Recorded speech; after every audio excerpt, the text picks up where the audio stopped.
Listo.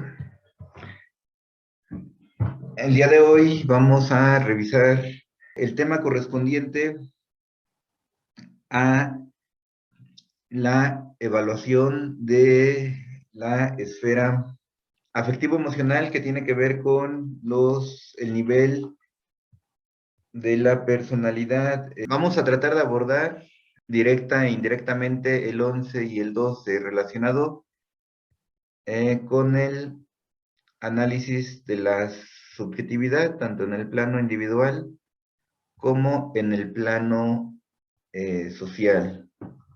Entonces, ese es nuestro tema del día de hoy.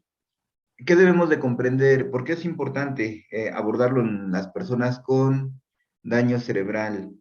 Muchas veces, inclusive, las personas no tienen o es difícil la comunicación en el plano verbal.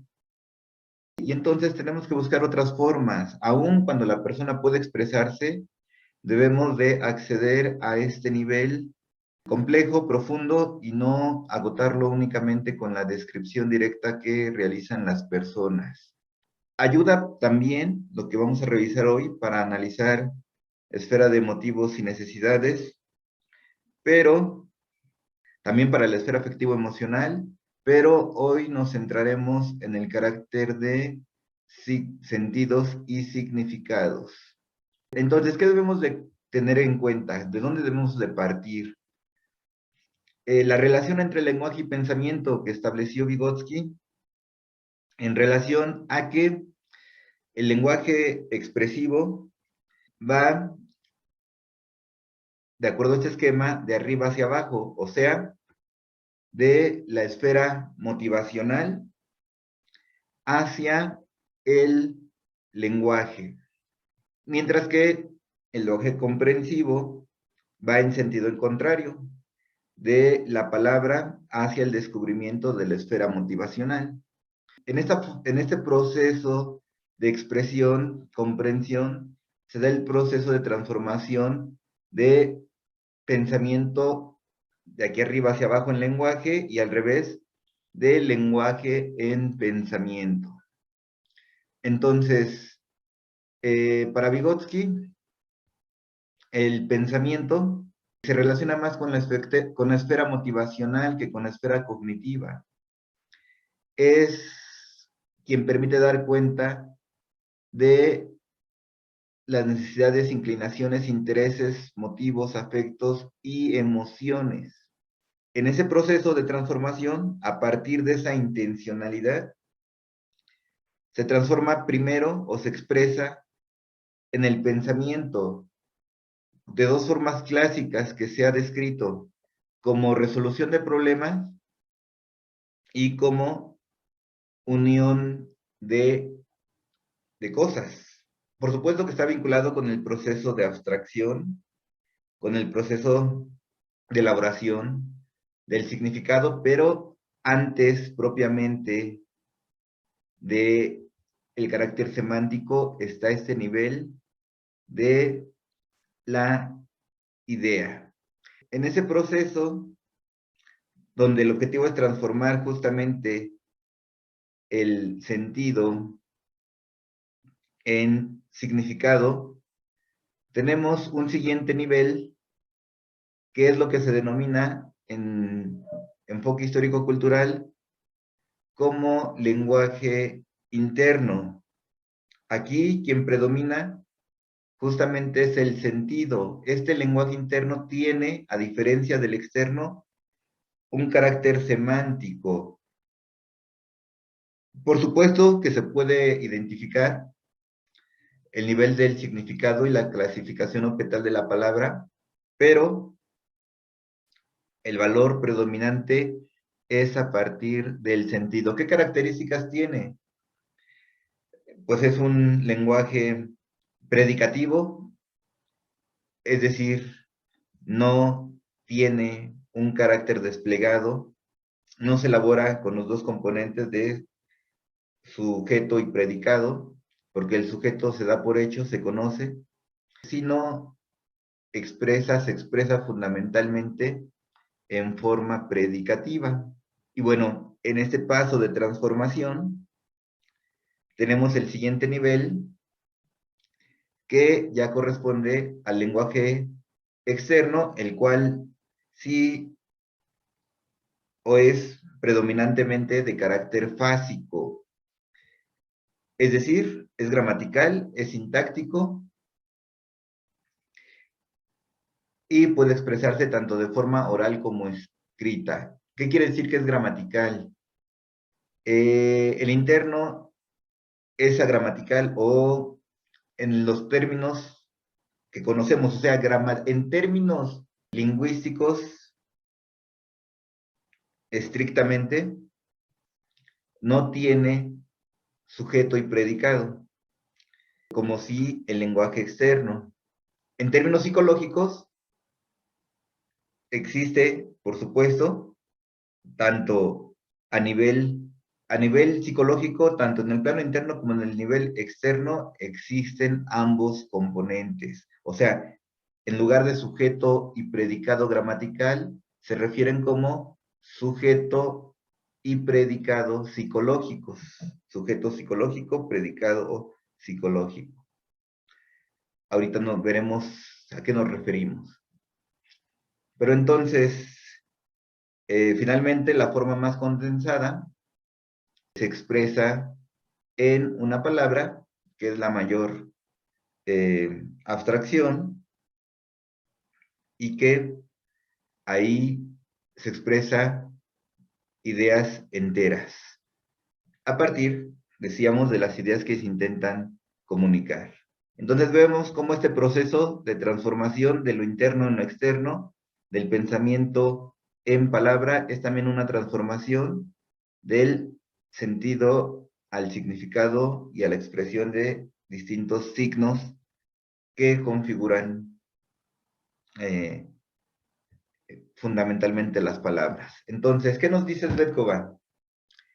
Svetkova nos dice que el significado de la palabra es el concepto o la generalización. Aquí está hablando del nivel lingüístico propiamente. Nos dice que tiene dos funciones, tanto discriminar las características esenciales del objeto como incluir el objeto en una determinada categoría, lo cual corresponde cada uno de ellos con procesos de abstracción y generalización que van totalmente de la mano. Mientras que el significado expresa toda la realidad objetiva, no depende de la relación individual de las personas hacia esa realidad. En términos lingüísticos, en el primer nivel, da cuenta directamente del objeto mismo, como lo presentamos en la primera clase. O sea, refleja esos nexos de la realidad. Estamos en el nivel externo, no lo olvidemos. Los sentidos, a diferencia, en su libro de Neuropsicología del Intelecto de Svetkova, nos plantea que a diferencia del significado, en este se expresa la relación afectiva, personal, individual,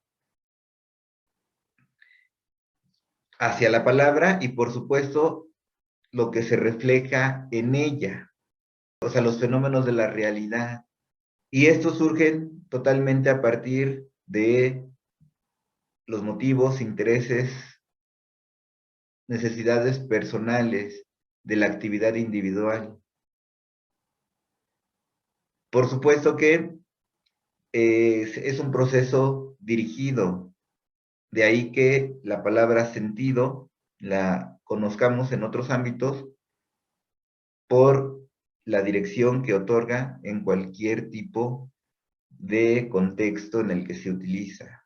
Es orientada motivacionalmente hablando. Entonces no refleja tal cual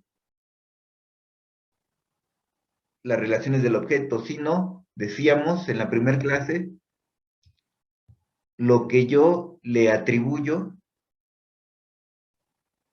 al objeto. Tiene mi parte creativa, afectiva. Y entonces vamos diferenciando entre significado y sentido, primero en el plano externo. También nos dice que el sentido de la palabra siempre es individual en términos de personal. Para Vygotsky, este se construye en relación a todos los factores psicológicos de la conciencia, o sea, no es un proceso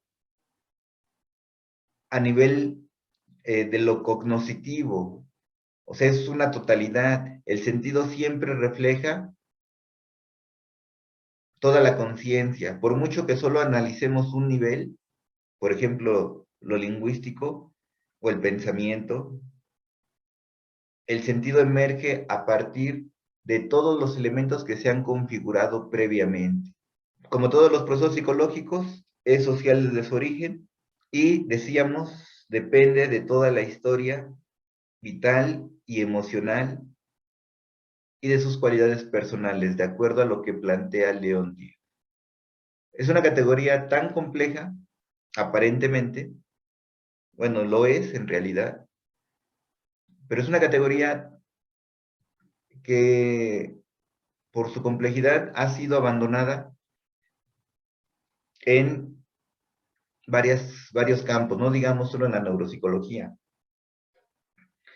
en la psicología en general y en todos los enfoques. Sin embargo, entendamos que esa categoría fue la que al final de su vida Vygotsky denominó como la unidad, el elemento central para comprender las vivencias de las personas. Pero para él, vivencia no estaba relacionado solo con lo afectivo, sino que comprender la vivencia era comprender todo el mundo psicológico de la persona. Vygotsky, para dar cuenta de esa complejidad, nos coloca una serie de ejemplos bien bonitos en el libro de Pensamiento y Lenguaje, en varios capítulos. De hecho, le da seguimiento a este planteamiento, le da seguimiento en todo el libro.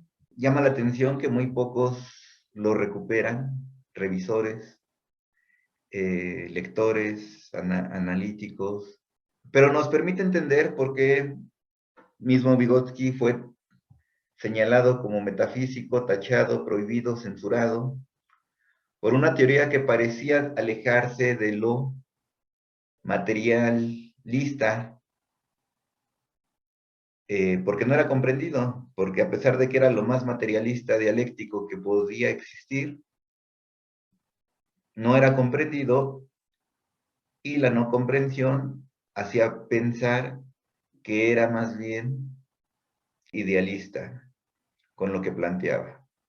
¿Qué nos dice Vygotsky en ese capítulo? Bueno, en varios capítulos, principalmente en el capítulo 7, en varios apartados, que todos los enunciados tienen algún subtexto, un pensamiento oculto tras el mismo, vaya. De igual modo que un mismo enunciado puede expresar diferentes pensamientos. Es decir, un mismo pensamiento puede expresarse en distintos enunciados. Esto no suena, si lo pensamos en el plano coloquial es muy sencillo de entender, pero si lo vemos en el campo científico es muy difícil encontrar ejemplos. Entonces, el ejemplo que elabora en varios momentos Vygotsky, se lo relato.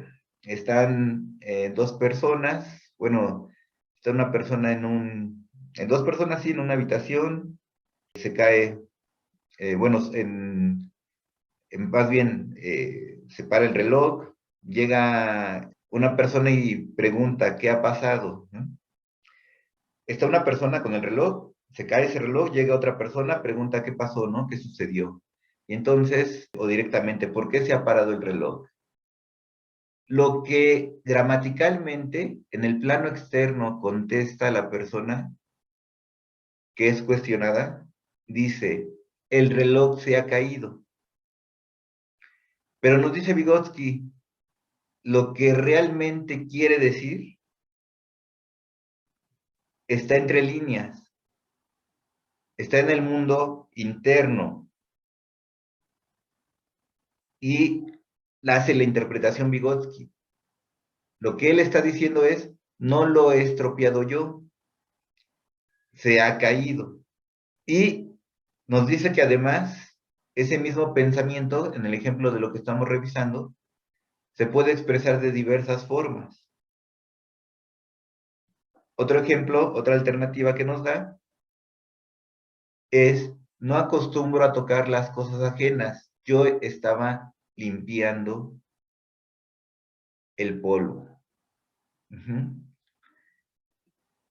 Entonces, vemos cómo tenemos ahí mismo pensamiento, o sea, en términos de sentido y significados internos, mismo contenido,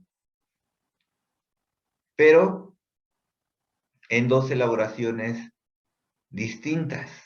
Reafirmamos que enunciados muy distintos en cuanto a su significado pueden expresar el mismo pensamiento. Y ahí nos vamos acercando, decíamos, al plano interno. Esto es para descubrir el plano interno. Ya no estamos en el plano externo. Estamos hablando a nivel de sí, significado, sentido, pero en el nivel interno. Por eso, el pensamiento nunca equivale al significado directo de las palabras. Recordemos, de acuerdo al esquema, que en este nivel, la estructura gramatical es, sí, la que permite dar cuenta a nivel lingüístico, pero lo que nos interesa como psicólogos no es solamente ese nivel lingüístico, nos interesa el nivel psicológico. Hace ratito hablábamos del sujeto psicológico y del predicado psicológico. Entonces tenemos que descubrir no el significado y el sentido lingüístico, sino el significado y el sentido psicológico, que dé cuenta de toda la conciencia. Entonces, eso está encerrado aquí, en lo que Vygotsky denomina como pensamiento oculto. También nos pone otros ejemplos Vygotsky y nos muestra la relación que existe entre pensamiento y motivos. De hecho, ya lo veíamos aquí en el esquema, recuerden, que decíamos que el pensamiento era más cercano o formaba parte del plano motivacional, más incluso que del plano cognoscitivo, porque refleja esa esfera de necesidades, intereses y motivos. Entonces, pues ahí es donde nace de ellos. Abarca inclinaciones, intereses, necesidades, impulsos, afectos y emociones. O sea que de cada pensamiento hay una tendencia afectivo-volitiva. ¿Qué quiere decir lo volitivo? Volitivo tiene que ver con la jerarquía de justamente motivaciones, la jerarquía motivacional, la jerarquía de motivos, lo que permite posteriormente la toma de decisiones. Entonces, Vygotsky nos dice que tras cada enunciado hay un deseo orientado a la satisfacción de unas determinadas tareas volitivas, o sea, de ciertas necesidades. Y como ejemplo nos muestra la obra, particularmente esta obra de diálogos de Stanislavski. Nos muestra varias en su texto. Yo recupero esta. En una obra donde nos cita, dice Sofía, Ay, Chatsky, qué contenta estoy de que qué contenta estoy de que hayas venido. Y entonces, en esa expresión, nos habla Vygotsky, nos va analizando las intenciones paralelas. Realmente, lo que intenta mostrar es, o lo que intenta expresar, o lo que expresa en términos de sentido y significado psicológico, o sea, el pensamiento oculto, es tratar de ocultar su confusión. A lo mejor no lo expresé exactamente con el tono, pero es algo así como, ay, Chatsky, qué contenta estoy de que hayáis venido. Por supuesto, decíamos que no es exclusivamente de lo verbal, sino de todo que engloba afectividad, movimiento, percepción, etcétera. Y Chatsky contesta, ¿estáis contenta? Enhorabuena, pero ¿es sincera tanta alegría? Y entonces Vygotsky nos dice que lo que realmente le está diciendo o lo que está haciendo es tratar de avergonzarla, ironizando en el reproche. Entonces, vean, ahí está el sentido reflejado en lo emocional. Se puede expresar con dos, tres, cuatro palabras o con una sola, pero da cuenta de esa intención. Recordemos que el sentido, vamos relacionado todo, tiene que ver con esa esfera afectiva que platicábamos y que da cuenta con ese mundo de la intencionalidad. Nos plantean los autores que para comprender el lenguaje ajeno nunca es suficiente comprender palabras. Es necesario comprender el pensamiento del interlocutor. Y a veces, muchas veces, por cierto, ni siquiera en el plano cotidiano lo hacemos. Aunque a veces lo hacemos más. El problema en el campo científico es que tomamos la palabra como cierta. Inclusive los que han hecho análisis, psicología discursiva o algún otro método, análisis del discurso, análisis textual, análisis estructural, análisis de contenido. Pero quiero recuperar el análisis discursivo porque bajo la idea de hacerlo objetivo de la investigación positivista dominante, y donde se trabaja muchas veces con personas con casos clínicos, algo que no me van a dejar mentir, que escuchan es, si la persona no lo dijo tal cual, no puedes tomarlo. O sea, para que tenga un valor dentro del proceso de análisis, requerimos que la persona lo haya expresado directamente para poder cuantificarlo, para poder sumarlo, para señalarlo. Sin embargo, Vygotsky y todos los continuadores nos dicen que esa expresión es carente en términos de lo psicológico. Por supuesto que expresa, pero no podemos quedarnos en ese nivel.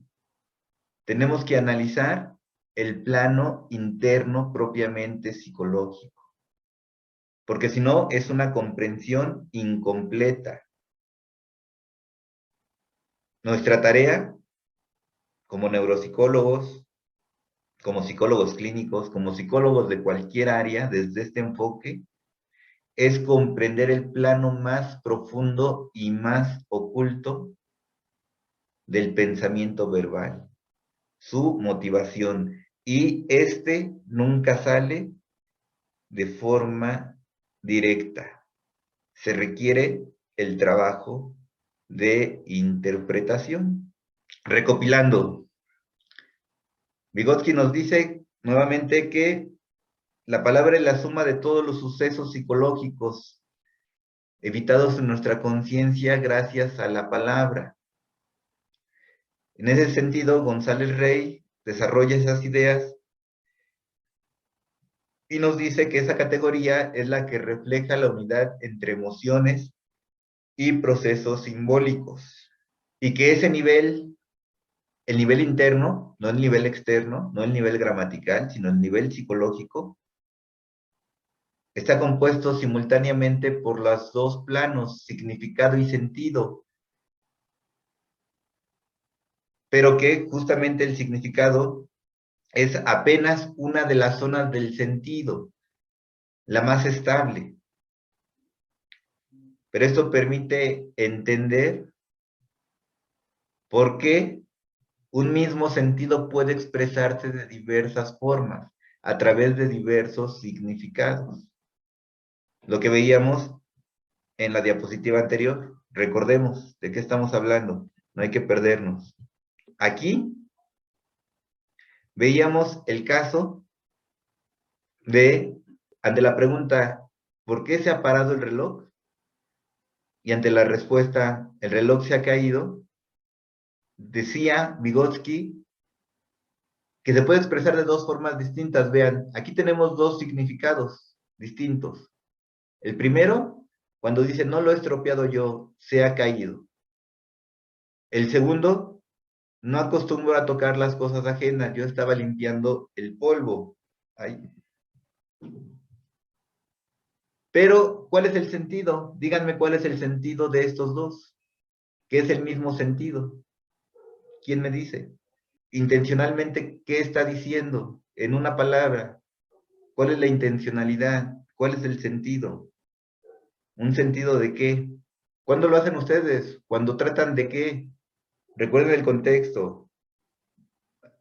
Imagínenselo de esta forma. Están en una habitación con el reloj y su familiar está en otra habitación contigua. Imaginemos la situación de diversas formas. Imaginemos inclusive que se escuche el golpe, el ruido y que llega la persona, ¿no? Y entonces pregunta la persona, ¿por qué se ha parado el reloj? Ustedes contestan, el reloj se ha caído. ¿Qué están diciendo? En términos de pensamiento, de significado, ya está expresado ahí. No lo he estropeado yo, se ha caído, que se puede expresar de otra forma. No acostumbro a tocar las cosas ajenas, yo estaba limpiando el polvo. Pero lo que ustedes dijeron, pensaron eso. Pero lo que dijeron fue, el reloj se ha caído. ¿Qué sentido reflejan esas dos expresiones? ¿Sentido como en una sola palabra o Ajá, sí, en una sola palabra, Albert. ¿Es un sentido de qué, Albert?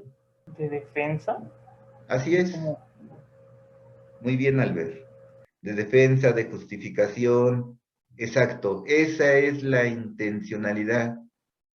Muy bien, Albert. Entonces, regresamos. La palabra adquiere su sentido en su contexto. La palabra está inserta en un contexto del cual toma su contenido intelectual y afectivo, se impregna de ese contenido y pasa a significar más o menos de lo que significa aisladamente y fuera del contexto. O sea que siempre habrá un contexto más amplio para comprender el sentido. O sea, el sentido no surge directamente de las palabras. Para comprender esa defensa de Albert, no se puede expresar solamente por las palabras. Requiere el análisis de toda la situación, inclusive de todas las formas previas que existen en la persona que lo manifiesta y que son conocidas por la otra persona. Entonces, el sentido cambia de unas conciencias a otras y de unas situaciones a otras para la misma conciencia. Eso es muy importante porque el sentido nunca es estático, siempre va a estar en función del contexto. Y aunque podemos acceder, decíamos, siempre lo va a rebasar en función de la esfera motivacional. Por eso, la clase pasada preguntábamos, ¿qué sentido intentó reflejar el autor?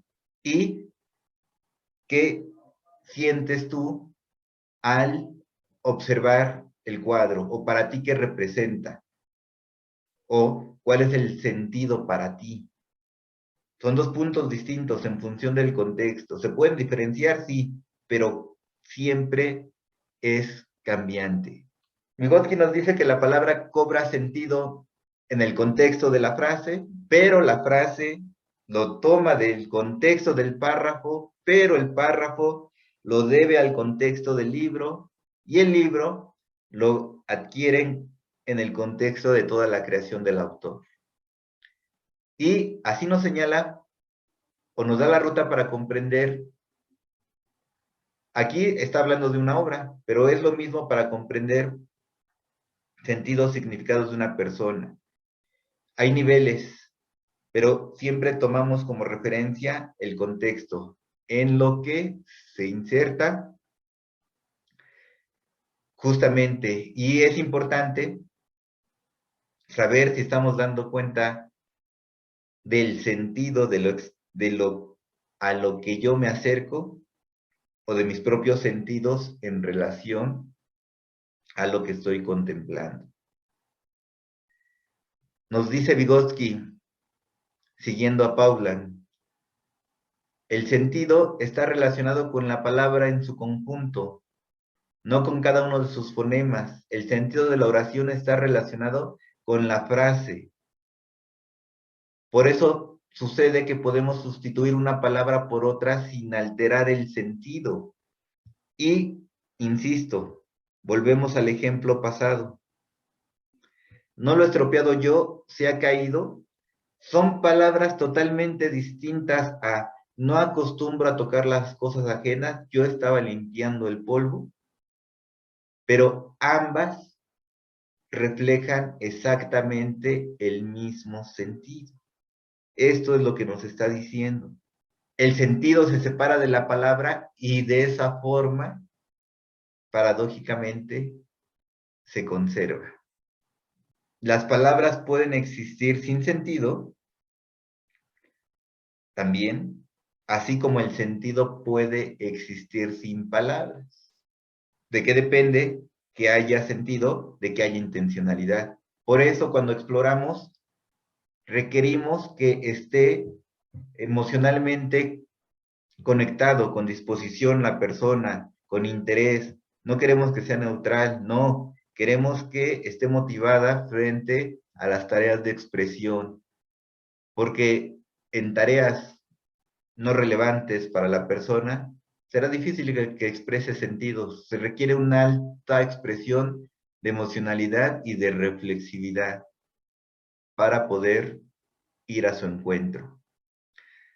Nos pone otro ejemplo en la fábula La cigarra y la hormiga. Nos dice, por ejemplo, que la palabra baila, aunque el significado es tal cual mover el cuerpo con música, lo que realmente refleja en esa fábula es el sentido de diviértete y muere. Y que decíamos, accedemos en fábulas, en canciones, en poemas, pero en el plano científico, en el plano analítico, pareciera que esto no tiene espacio para ser analizado. Además del plano individual, podemos dar cuenta de sentidos y significados sociales. O sea, la subjetividad está en relación a lo que se construye a través de ellos. Decirlo de manera muy simple, pues sí, la subjetividad son los sentidos y significados en sí mismos, porque reflejan el proceso constructivo, el proceso creativo de imaginación, de creación. Entonces, no existen exclusivamente en un plano individual o social, existen simultáneamente en ambos, porque ellos se definen en torno a espacios simbólicos producidos culturalmente, como padre, madre, familia, raza, género, religión, valores, etc. Ellos expresan estas producciones que se han configurado a través de la historia y de la actividad humana entre personas y entre grupos de personas Entonces, el sentido fundamenta esta definición de subjetividad, que no se restringe solo a lo individual, sino que permite dar cuenta de lo social. O sea, así como podemos dar cuenta de pensamientos individuales, podemos dar cuenta de pensamientos sociales, lo que otros enfoques llamarían como o memoria colectiva o percepción social o etcétera, representación social. Lo podemos entender como subjetividad social y sería justamente a través de los significados y de los sentidos sociales, que son compartidos por instituciones, por colectivos, y que dirigen el desarrollo del mismo colectivo. La subjetividad social no es una instancia supraindividual que exista independiente a las personas, sino que se instala en los sistemas de relaciones sociales en torno a relaciones de poder, códigos, valores dominantes, que se actualiza en patrones y sentidos subjetivos, que caracterizan las relaciones entre personas que comparten un mismo espacio social. Es por eso que esta perspectiva asume por sí misma una perspectiva crítica, porque aunque no se lo plantee, o más bien aunque no lo plantee explícitamente, al tratar de dar cuenta de lo oculto, pues permite descubrir esos mecanismos por los cuales se oprime, se somete, etcétera. No solo a nivel individual, sino a nivel social. Por supuesto que no es lo único, pero muchas veces en el contexto terapéutico, pues lo que acontece comúnmente o los problemas que generan sufrimiento, pues están vinculados con estas formas negativas. Por supuesto que también permite descubrir sentidos positivos, eh, pero como nuestra tarea es resolver los problemas que aquejan, pues nos permite darnos cuenta de estos niveles. Y no solamente darnos cuenta, demostrarlos, porque desde otra perspectiva o desde otra aproximación, uno se da cuenta cuando la persona lo lleva a terapia. Bueno, hay muchas situaciones. O están interesados más en la pensión, o están interesados en que se mantenga la relación únicamente con fines económicos, o manifiesta el deseo ya de separación por no desear continuar con la persona que sufre de incapacidades posteriores al daño cerebral. Y uno se da cuenta, o sea, uno dice, ah, qué feo, ¿no? O sea, pero pocas veces se lleva al plano de mostrarlo, demostrarlo, y mucho menos de incluirlo, cuando son elementos importantes para comprender qué es lo que está en juego y qué sería necesario atender, primero, en lugar de otros elementos, si lo que nos interesara fuera mejorar la condición de salud psicológica de la persona, y no los intereses que están alrededor de ella. Aunque la acción está configurada subjetivamente en el sujeto de la acción, esta es configurada dentro del espacio social en que ella acontece. Por eso decíamos, aparece subjetivamente en dos planos, solo que a veces nos interesa dar cuenta más de un plano o del otro. Por lo tanto, Svetkova nos señala que la comprensión es siempre un proceso de decodificación del sentido general, el cual está detrás de la información verbal y que justamente nos requiere un abordaje psicológico, no gramatical, no lingüístico, porque debemos relacionar el vínculo de esa expresión, de ese sentido, con su actividad concreta de la persona. Salir de los criterios estrictamente lingüísticos. O sea, para comprender las expresiones, que pueden grabarlas, puede ser material escrito, pueden ir anotando tal cual trechos. Entonces, no es suficiente para lograr comprender el decodificar lo lingüístico, que la mayoría de los análisis que ya dijimos, estructural, de contenido, narrativo, lingüístico, discursivo, entre otros, estructural, se limitan únicamente al análisis de las construcciones lógico-gramaticales, sino que tenemos que ir más allá, a comprender el vínculo con esa actividad externa del hombre, con el mundo que tal exterior, y de esa forma lograr penetrar en ese sentido que es el que más nos interesa. Por supuesto que muchas pruebas no abordan esto porque pone en jaque sus principios, porque al no ser algo directo, al no poderse registrarse de forma objetiva, pues no hay medios, métodos para demostrarlo, y por lo tanto prefieren no ir hasta ese nivel, porque es necesario, no hay otra forma. Se requiere la interpretación, se requiere que el terapeuta ponga en juego su subjetividad, se requiere que sea creativo, se requiere ese mismo proceso constructivo que tiene el paciente para dar cuenta de esos significados y sentidos.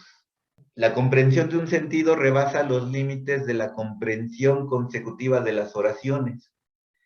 El sentido del texto no se agota con el sentido de las oraciones por separado, ni aun con la suma de estos sentidos.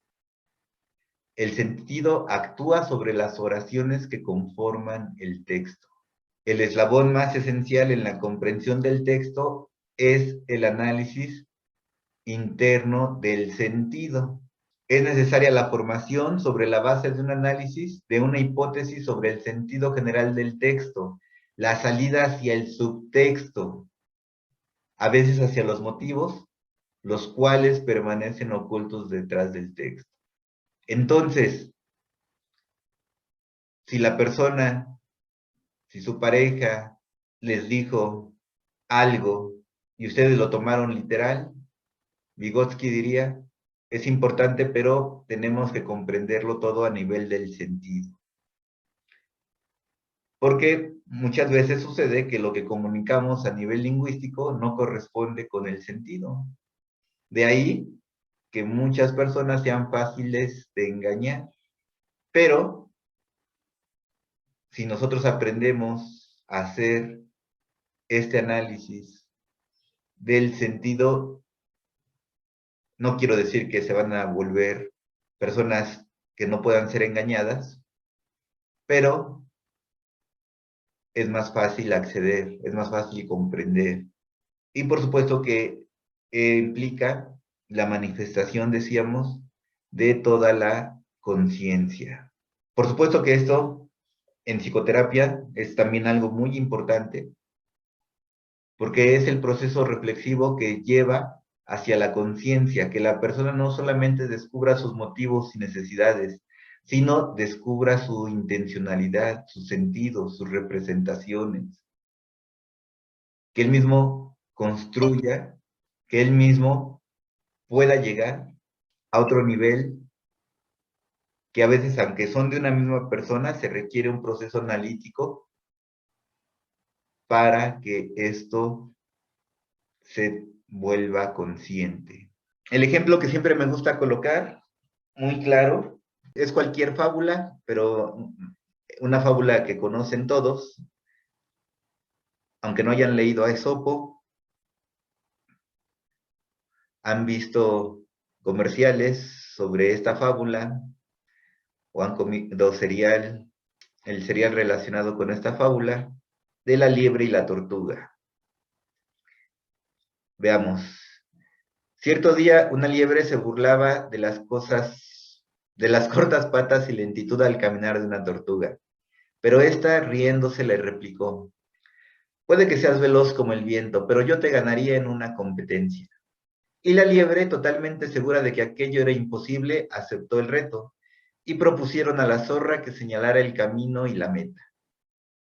Llegado el día de la carrera, arrancaron ambas al mismo tiempo. La tortuga nunca dejó de caminar y a su lento paso, pero constante, avanzaba tranquila hacia la meta. En cambio, la liebre, que a ratos se echaba a descansar en el camino, se quedó dormida. Cuando despertó y moviéndose lo más veloz que pudo, vio cómo la tortuga había llegado de primera al final y obtenido la victoria. Fin. ¿Cuál es la moraleja de esta fábula? Que siempre debes mantenerte disciplinado y constante hacia tus metas.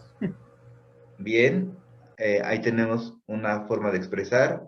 Bien, ¿quién lo expresa de forma distinta?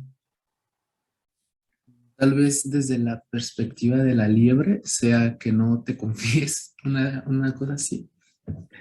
Muy bien, vean qué interesante lo de la perspectiva. Bien, ¿quién más? Bueno, pues esas expresiones corresponden a ese plano subjetivo, a ese plano de sentido y significado, que nunca están en las palabras. Una buena fábula, y digo una buena fábula porque ahora ya les ponen en la fábula la moraleja, una buena fábula no trae la moraleja, sino es para que justamente el lector la construya. Pero aquí en China, aunque lo expresamos de diversa forma, como acabamos de escuchar, aunque hay diversos niveles, pero comprendemos y sabemos que se relaciona con lo que ambos, Albert y Saúl, nos han dicho. Sin embargo, si yo les digo ahí que está reflejado la valentía o que el amor al otro es esencial para lograr los fines, o que la venganza es del más listo, ¿les hace sentido? ¿Les hace clic? ¿No, verdad? O sea, ¿qué quiere decir esto? Que no podemos decir cualquier cosa de lo que analizamos, porque a veces se señala, no, pues es que es tu perspectiva, es que tú dices lo que quieres. No, no es cierto, no es cierto. Cuando se hace de manera rígida, sistemáticamente y rígida, no podemos decir lo que cada uno se nos ocurre, no cualquier cosa. Si es algo que se nos debe de ocurrir, por supuesto, o sea, de crear, pero que esté relacionado con lo que estamos interpretando, que surja del texto y contexto, de la profundidad de los diversos contextos. Entonces, vean, no nos quedamos con las letras porque en ningún lado de todo, en ningún lado están las palabras que ocuparon Albert y Saúl, de confianza y constancia, y no me acuerdo qué otras dijeron. Eso no está, pero aquí en China puede ser comprensible. Así analizamos el material que obtenemos de las personas. El proceso de vida societal, las emociones entran en nuevas relaciones con otros elementos de la vida psíquica, en el proceso de la vida societal. Nuevos sistemas aparecen, nuevos conjuntos de funciones psíquicas, unidades de un orden superior emergen, nuevas conexiones. De ahí que sea importante dar cuenta de esta complejidad a nivel de lo emocional. Dice González Rey, interpretar consiste en orientarnos en el sentido subjetivo indicado por el propio texto, que da cuenta no solo de la intención, sino también, decíamos, de los sentidos sociales, de lo que se ha configurado institucionalmente y se ha convertido en directivo para quienes participan de esa institución. Se utiliza para dar cuenta de sistemas de significado, preferencias, actitudes, normas, que legitiman o guían el orden social existente. Dice Weber que los sentidos no los podemos comprender con plena evidencia, sino solo intelectualmente. Y finalmente nos dice Pablo del Río que la razón de utilizar la categoría de sentido como principal referente en la interpretación es que permite dar cuenta tanto de los elementos de significado como propiamente los de sentido, ya que permite comprender tanto procesos cognitivos como lo que él llama directivos, o sea, los que dan cuenta de la intencionalidad, de lo afectivo moral.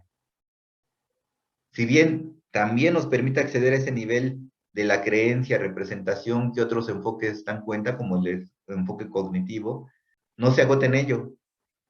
Y el método es distinto, porque generalmente en la aproximación cognitiva, la exploración de constancias nuevamente es directa. ¿Usted considera que, o ha pensado en relación a y tal, le dice una la creencia, ¿no? ¿O qué tanto considera que en la mayoría de los instrumentos, no en todos, hay instrumentos muy interesantes también, pero aún así se captura si aparece directamente? Y decíamos, aquí no, lo que nos interesa no es la representación directa, porque eso es más fácil de variar, por eso es una de las críticas a los instrumentos. O sea, yo en un autoinforme puedo decir, tachar sí, no, esta creencia sí, esta no, pero en la expresión amplia es más complicado. ¿Por qué creen que las personas, cuando quieren mantener dominio, hegemonía, pues dicen cállate? Y también no hablan, no se expresan, porque saben que si hay una expresión amplia, es más difícil de mantener la congruencia. Quien habla es más fácil de descubrir. Y por eso, por ambos lados, por uno, se calla el que dirige para no ser descubierto, pero también silencia al otro para que no termine sensibilizando. Por eso pleitos, peleas, cuando dicen no, se aferran, y en el momento en el que en verdad sí quieren resolver, la expresión es, ok, ya, vamos a hablar, ya no podemos seguir con esto. Y en ese proceso de expresión, de hablar, se puede comprender al otro porque se puede acceder a ese nivel de sentido que nunca hubiese sido agotado en la expresión directa, en la información. ¿Estás enojada? No. Se requiere amplitud en la expresión. Y ya. Eso es lo que nos interesaba del plano teórico. Ahora, como ejercicio práctico, ¿alguien quiere contestar las frases incompletas? Uno de los instrumentos que permiten conocer esa esfera de sentidos, significados. Bueno, si hay alguien, hacemos un pequeño ejercicio, y si no lo hay, no sé, Albert, si nos quieras presentar algún ejemplo, Albert, ¿lo tendrás a la mano?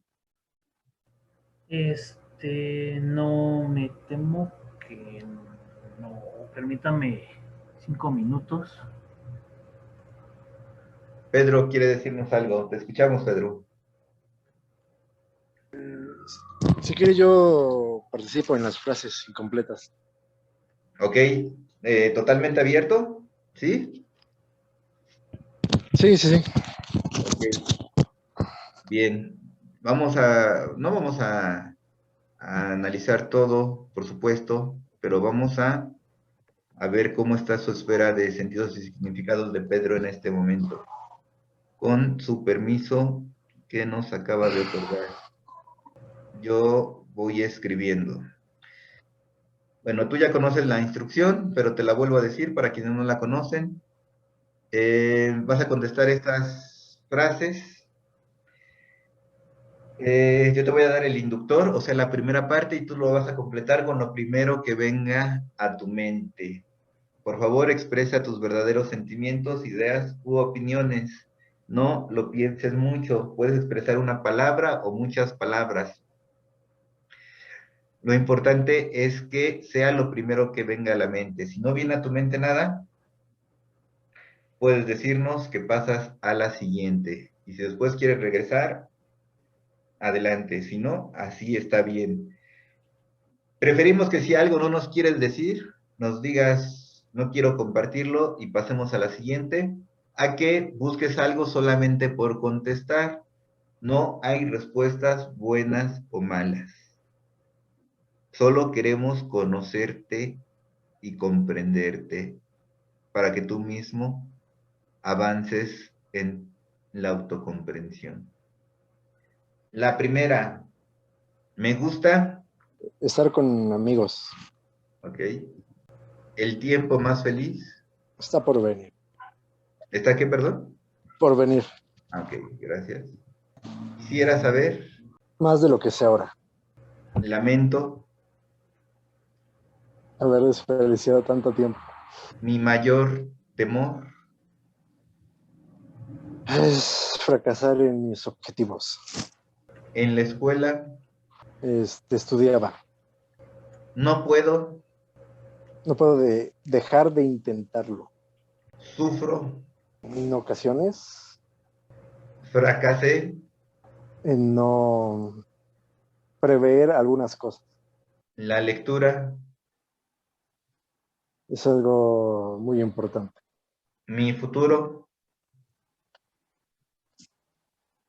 No está definido. el matrimonio, Es algo que he contemplado. estoy mejor cuando, Tengo confianza en lograr los objetivos. algunas veces, Es difícil seguir, este lugar, es seguro. la preocupación principal, No lograr los objetivos, deseo, estar a la altura de los retos. yo secretamente, Hago nada. no hago nada. O sea, no hago nada en secreto, pues. ¿Sabes? Ajá, no, sí, sí, sí, sí. Bien. Yo, Me estoy esforzando. mi mayor problema es, Que estoy con el tiempo justo. el trabajo, Es importante. amo, Estar en paz, tranquilo. mi principal ambición, Desarrollar mis capacidades todo lo que pueda. yo prefiero, Intentarlo a no hacer nada. mi problema principal, Sí, no tener la confianza en mí mismo. quisiera ser, Mejor de lo que soy ahora. creo que mis mejores aptitudes son, La resiliencia interesante, la felicidad, es algo que se tiene que buscar, considero que puedo, esforzarme más, me esfuerzo diariamente por, realizar todo lo que tengo establecido en, no sé, en el día. me cuesta trabajo, Sé demandarme más, o sea, exigirme más, ser y mandarme más. o sea, demandarme más, pues, Ah, ya, ya. Mi mayor deseo, estar en paz, sin preocupaciones, siempre he querido, igual, estar tranquilo, sin deseos, sin nada que creer. me gusta mucho, Cuando descubro que he avanzado a como era antes. mis aspiraciones son, O sea, desarrollarme en mi área, en mi campo, de que quiero dedicarme lo mejor que pueda. mis estudios, Eh, Ahorita son lo que más me preocupa. mi vida futura, Está indeterminada. trataré de lograr. Que todo salga como es planeado. A menudo reflexiono sobre, Si estoy a lo que espero o había esperado hace algunos meses, o así Otra tiempo vez, atrás. si estoy, ¿cómo? ¿Sí qué? Como yo planeaba estar. O sea, Ya. Me he propuesto, no rendirme, mi mayor tiempo lo dedico a, estudiar siempre que puedo, lucho, por seguir intentándolo. a menudo siento, Cansancio, fatiga. el pasado, Puedo hacer mejor me esfuerzo, para seguir con mis objetivos. las contradicciones, Me molestan. mi opinión, Importa. pienso que los demás, Pienso que los demás el hogar, es un lugar que se debe cuidar. me fastidia, No tener algo que creo o me urge tenerlo en el momento. al acostarme, Busco descansar. los hombres, No sé qué son personas, son seres humanos. la gente, Necesita apoyo. una madre, Debe querer a sus hijos. siento, Algunos errores que cometí los hijos, son una gran responsabilidad. cuando era niño, Todo era más fácil, más tranquilo. cuando tengo dudas, Investigo. en el futuro, Buscaré ser mejor. necesito, El apoyo de los demás mi mayor placer, es descansar. odio, La traición. cuando estoy solo, Puedo hacer lo que yo quiera. mi mayor temor, Es no lograr mis objetivos. si trabajo, Voy a desarrollar capacidades. me deprimo cuando, Dejo que ciertas ideas pasen por mi cabeza. es el estudio, Es lo más importante para mí ahora. mis amigos Los aprecio mucho. y finalmente mi grupo. Me ayuda cuando los necesito. Una que me gusta aplicar comúnmente al final, bueno, incluyo tantas como considero relevante en función del problema, en función de la persona, pero esta siempre me dice mucho.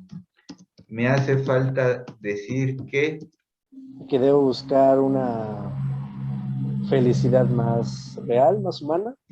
bien, gracias.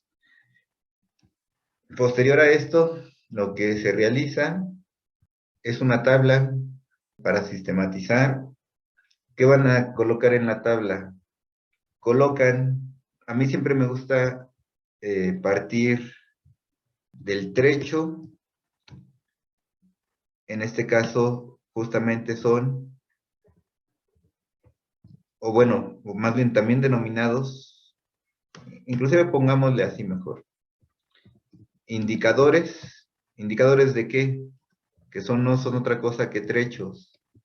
O sea, lo que van aquí a colocar son las frases como tal. ¿Indicadores de qué decíamos? Indicadores de sentido. Colocan después del trecho sentido, colocan el significado, colocan una hipótesis. ¿Hipótesis de qué? De por qué se ha configurado ese sentido o ese significado. Y planteamientos, preguntas o cuestionamientos. Planteamientos, preguntas o cuestionamientos que permitan confirmar, crear nuevas, confirmar o crear nuevas hipótesis en este proceso constructivo interpretativo. Confirmar, crear o crear nuevas hipótesis o avanzar en la comprensión de la persona. Y pueden utilizar algún tema si lo están sistematizando para fines de investigación. Pueden utilizar esto. ¿Qué frases serían indicadores de sentido? Y aquí tenemos ya algunos expertos, Albert, Ángel, pero les decía que aquí tenemos algunos indicadores, que aquí tenemos algunos ya expertos. Entonces, ¿qué frases serían indicadores de sentido? Albert, Ángel. Primero, integren lo más sencillo. Observen primero lo más sencillo, inclusive para encontrar motivos. Vean, me gusta estar con amigos, el tiempo más feliz está por venir, quisiera saber más de lo que sé ahora. Lamento haber desperdiciado tanto tiempo. Esa yo creo que sí sería un trecho significativo. Esa de lamento haber desperdiciado tanto tiempo, a ver. Bien, ¿con qué lo relacionas, Albert? Bueno, considerando también el resto de las frases, a mí me hace pensar que ahorita como que tiene la persona tiene una preocupación inmediata por lograr algo en su futuro cercano, y la 4 es como ese haber desperdiciado tanto tiempo. A mí me generaría la pregunta de haber desperdiciado tanto tiempo en qué o por qué lo lamenta. A ver, bien, vamos a buscar más en función de este sentido. Lamento haber desperdiciado tanto tiempo. ¿Con cuál otra relacionaríamos? Vean, mi mayor temor es fracasar en mis objetivos. En la escuela estudiaba, no puedo dejar de intentarlo. Sufro en ocasiones. ¿Con qué lo relacionas, Albert? Por ejemplo, con la 9, cuando dice fracasé en no prever algunas cosas, o sea, está hablando, esas dos conjuntas a mí ya me dice de que en su tiempo pasado, ya no, ya ahí sí ya no sé si corto o largo pasado, sí hubo algunas cosas que o que él pudo hacer y que no hizo por alguna razón, y que de alguna manera lamenta. Ok. Una más, mínimo, una más que relaciones con esto. Voy a seguir avanzando. No, de momento ninguna, no creo que se relacione. Yo, profesor, Ajá. relacionaría algunas, pero con su futuro, porque Ok. habla de sus objetivos y Bien. y de desperdiciar tiempo, y al final termina diciendo que su titulación es lo que más le preocupa. Bien, bien. Dime cuáles son esas, Yara. Ok. Yo creo que también hay, donde estamos hace rato, arriba, arriba, arriba. Sí, desde acá sí sé por dónde vas. O sea, por ejemplo, esta también, ¿no? Ajá, sí, sí. Como en su futuro profesional, ¿no podría decirlo? Ajá. Tú dime cuál otra. Ajá. Bueno, ahorita Ese creo. de mi futuro no está definido. ¿Qué más? Ajá, la 11. Ajá. Tú también sigue viendo las tuyas, Este, Albert. Ajá. este también la 17. La 19 también. Bien. Aunque no sé si también es la 18 porque está preocupada como por sus metas y todo, pero también a la par se siente como culpable porque no está haciendo lo suficiente según sus expectativas. Ahí tengo la duda, porque creo que Pedro cuando nos aclaró se Ajá. refería a que no hace nada en secreto, Sí, ¿cierto, de Pedro? hecho, eso fue lo que dijo. Ok. Ajá. Ajá. Y yo agregaría la 20 ay, rayos. Sí, para los que yo estoy analizando o el significado que yo estoy buscando, sería la 20 una de ellas. Bien. ¿Cuál más? Los dos. Yo también metería la 20. La 20 para ambos. Ujú. Ajá. Bien, eso es importante. Pueden repetir trechos, por supuesto, para distintos sentidos. Sí, sí es posible. Bien, ¿qué más? La 23, ¿Qué más? la 26. Para mí la 27 y la 29. Ok. Con estas. Por supuesto que se pueden seguir integrando, pero con estas tenemos para hacer el ejercicio. Bien, entonces, vean, tienen una serie de trechos, en este caso, indicadores. ¿Qué sentido permitiría englobar a todos estos? Observen, léanlos. Lamento haber desperdiciado tanto tiempo. Fracasé en no prever algunas cosas. Mi mayor problema es que estoy con el tiempo justo. Creo que mis mejores aptitudes son la resiliencia. Considero que puedo esforzarme más. ¿Qué emocionalidad, qué intencionalidad? Díganlo en términos de sentido o significado está, pero primero en sentido, en términos emocional, ¿qué emoción está detrás de todo esto? No necesariamente emoción sencilla, puede ser emoción compleja, de hecho es preferible. O sea, Presión, ¿cómo? yo pondría presión. O no, estrés, no sé si el estrés sea un sentido, pero sí pondría presión. Presión, una forma de expresar, ok, lamento, Tal vez podría como un sentido de insuficiencia, que él se considera que no fue como lo que debió hacer en ese momento. bien, sí. Ahí quizás, a mí la que me hace ruido es por qué la 27. ¿Sí les cuadra la 27? Porque no entiendo por qué la 27. De hecho, justo estaba pensando en cambiar de opinión por la 27. Creo que la agarré nada más por el conjunto con la 29, pero sí nada más la... Ah, puede ser que justamente algunas las puedas subdividir, ¿no? Porque sí, además ya llevamos mucho, ¿no? Lo podamos ir subdividiendo. Pero bien, entiendo por qué la habías vinculado con la 29. Bien, sí, esa presión que está más, o sea, está bien, pero está más en un nivel básico, me gusta más esta de insuficiencia. ¿Cuál sería el significado? Expresémoslo como la creencia en términos de una oración, de una frase, artículo, sustantivo, bueno, sujeto en general y predicado, artículo, sustantivo, quizás un adjetivo, verbo y complemento. ¿Cuál sería la creencia que está inmersa en estas frases? ¿Qué dice sin decir? ¿Qué representación permite dar cuenta de esto? Que decirlo como una oración, artículo, sustantivo, adjetivo, verbo, complemento. Podría ser, lamento mis acciones o mis actitudes en el pasado y lo resiento en mi presente. Algo así. Sí, quítale la idea de lamento. ¿Cómo sería? Quítale la palabra de lamento, más bien. Padezco. La idea está bien, pero relaciónalo eso. A ver, exprésalo otra vez, por favor, tal cual.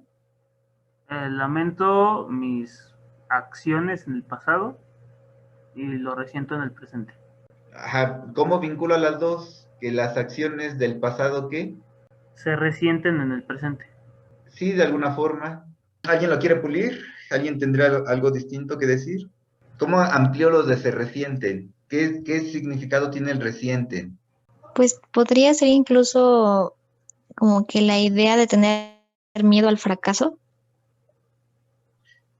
o eso Ah, era más en la otra columna. ok, o sea que las acciones del pasado determinan el miedo al fracaso, ¿sí? Ajá, Ok, sí es el sentido de reciente que tú querías dar, ¿verdad, Albert? Sí, sí, sí. Algo como creencia. Y ahí sí podemos colocar lo que nos decía Albert hace ratito. Bien, ahora, como hipótesis, ¿cuál sería la hipótesis? ¿Por qué? ¿Por qué este sentido? ¿Por qué este significado? ¿qué hipótesis podemos generar? ¿Por qué se configuraron esto en él? Se vale especular. A partir de lo que ya leyeron, ¿qué podríamos pensar? Especulen los que no lo conocen. ¿Cuál es su hipótesis? ¿Por qué se configuró esos sentidos, esos significados? A partir de su historia, de lo que ya leyeron, de lo que nos ha dicho, de lo que nos dice aquí. Yo creo que porque hubo un contraste de su presente con su pasado. Sí, Es que no sé cómo decirlo. Ajá. sí, está bien, Yarita, pero reflejas o sea, todavía no te alejas mucho del significado, hay que ir más atrás. ¿Por qué hubo ese contraste? ¿Qué lo llevó a identificar ese contraste? O sea, tiene que ser algo muy específico. Sí, a partir de lo que has leído, escuchado, aunque sea especulativo, de ahí partimos. Bueno, si recuerdo bien, se mencionó su título, ¿Mm? entonces tal vez la acción del pasado sea no haber conseguido el título y la presión del presente es, pues eso, ¿no? De que, pues no tengo mi título. Bien. El no haber conseguido su título le lleva a qué? A eso mismo, a la presión del presente. Igual y eso se puede decir de diferente, pero no se me ocurre otra forma. Piensa algo distinto, sí, sí va por ahí, pero algo distinto que te permite avanzar un poquito más. A sentir que no ha dado lo suficiente, a sentirse Ah, precisamente eso, insuficiente. Ah, sí, pues lo que ya había dicho, sí, eso mismo. ajá, ah, entendido en el tiempo esperado te lleva a sentirse insuficiente. ¿Qué preguntas, qué planteamientos le harías? O sea, te haces tú mismo que le harías a él, sea directamente o indirectamente, para saber si eso es cierto o no. ¿Sobre qué? Le preguntarías no directamente, sino rodeando. ¿Cuánto tiempo llevas dedicado a obtener tu título? Eso es muy directo. O, entonces voy a pensar otro poquito.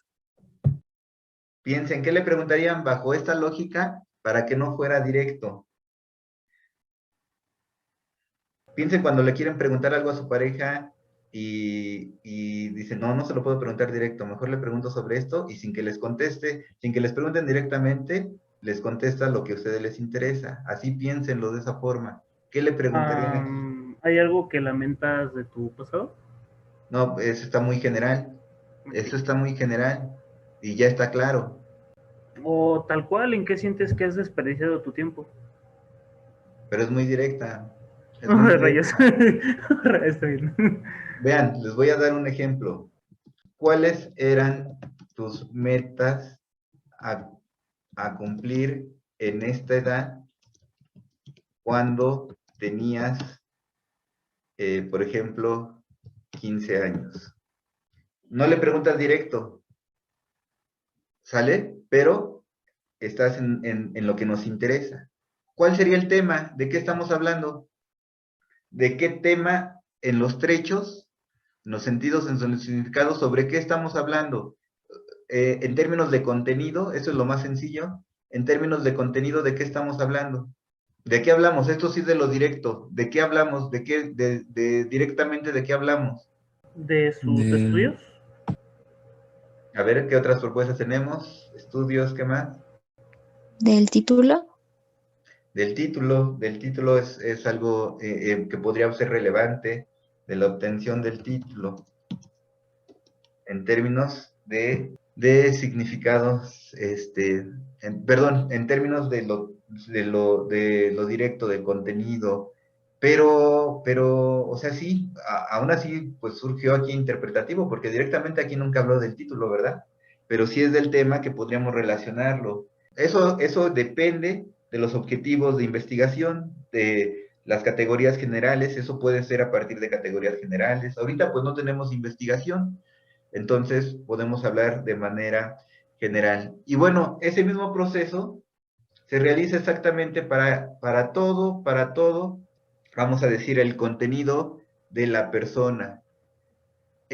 Ahora lo hemos hecho de un solo instrumento, se pueden combinar instrumentos, es recomendable, se incluye historia clínica, a mí me gusta aplicar la autobiografía, se incluye autobiografía, o sea, se incluyen todos los elementos posibles y uno puede combinar, aunque sea de instrumentos distintos.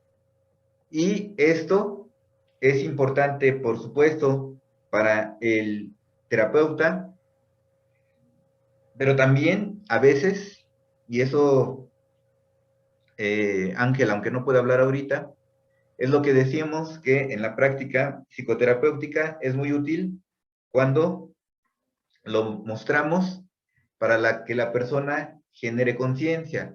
Hay veces que la conciencia ya está, pero hay otras veces que no son elementos o que no eran tan conscientes o que de plano eran totalmente inconscientes. Es un primer plano, no resuelve todo, pero es un primer plano para avanzar en la comprensión y en la transformación subjetiva. Bien, y esto, ahorita estamos en el plano individual, esto mismo se puede hacer en el plano social. En el plano social implica cuando trabajamos con más de una persona, por ejemplo, que estamos trabajando con personas, vamos a pensar con una patología común o con un tipo, algo que los una, sea un tipo de trastorno, todas las personas con afasia de Broca, o el grupo, el colectivo de afasia de Broca, o las personas que tienen TDAH, o las personas que tienen problemas de funcionamiento ejecutivo. Entonces, cuando lo hacemos en el plano social, pues enfocamos el colectivo y vemos lo que es compartido. Partimos del análisis individual, pero hacemos tabla similar, pero donde los trechos ya no son de una sola persona, sino son de varias personas. En el análisis social tenemos trechos de diversas personas del colectivo para poder dar cuenta de esos sentidos. Y este proceso nos permite conocer justamente la esfera de sentidos y significados de las personas. O de los colectivos. Cuando uno quiere hacer investigación, sirve para construir modelos teóricos. Cuando no se hace investigación, con eso es suficiente para comprender el caso, o solamente una investigación aplicada, conocimiento del caso. Esto es importante para ayudar en la generación de conciencia al otro y uno mismo para comprender lo que sucede en la persona. Esto en psicoterapia lo utilizamos en la entrega de resultados. No así con la tablita tal cual, pero sí con el apoyo del arbolito para irlo expresando en términos de primer momento de retroalimentación comprensiva. Bien, pues entonces ya tenemos estos dos temas. Pienso que con lo que hemos visto es más que suficiente. Muy bien, pues cuídense mucho, felices fiestas, a romper piñatas, a comer ponche, a disfrutar estas fechas bonitas, a olvidarnos de esto un rato y esperar que ya regresemos a las aulas el siguiente semestre, quienes todavía estamos en las aulas. Cuídense mucho, un abrazo para todos, para todas. Gracias, profesor. Nos vemos Igual. en enero. Los de servicio nos seguimos escribiendo, los de servicio no se escapan de nada. Bye bye, muchas gracias, doctor. Nos Gracias. vemos en enero. Gracias, Si Dios hasta luego. quiere. Felices Felices fechas. Cuídense fiestas. mucho. Seguimos en Felices contacto, doctor. fiestas. Un abrazo. Gracias. Bye. Gracias, hasta Bye. luego y felices fiestas. Bye. Gracias, Yarita. Rompe la piñata. Bye. Gracias, Nos vemos, profesor. Quique.